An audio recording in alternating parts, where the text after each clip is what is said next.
আমি তো ওপেন ঘোষণা দিয়েছি আমার বংশে যে ইসলাম এবং অন ইসলাম চলছে এই দেশে। এখন হয় আপনি ইসলামের পক্ষে থাকবেন নাই অন ইসলামের পক্ষে থাকবেন।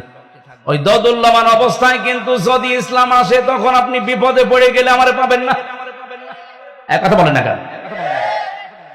গত বর্ষা দিনও 10 জন মানুষ গোপনে এসে বলছে এতদিন ছিলাম চাই, এই ডাকসু নির্বাচনের রেজাল্ট দেওয়ার পরে আমাদের মন ঘুরে গেছে, আপনি আমাদেরকে দলে নেন, আমরা গোপনে ইসলামকে সংসদে পৌঁছানোর জন্য। 10 জনই গ্রামের মাতুব্বর, ওরা এলাকা চলে তাদের কথায়।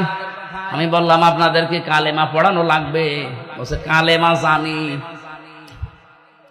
কালেমা ওদের মুখস্থ আছে, কিন্তু তাগুত ছেড়ে কালেমা পড়ে নাই। ওই দিন তাগুত ছেড়ে দিয়ে কালেমা পড়ালাম। আল্লাহর ঘোষণা এটা ছিল ফামাই ইয়াকফুর বিত-তাগুত ওয়া ইউমিন বিল্লাহ। আপনি ঈমান আনতে চান আগে তাগুত ছেড়ে দেন। তাগুত কি?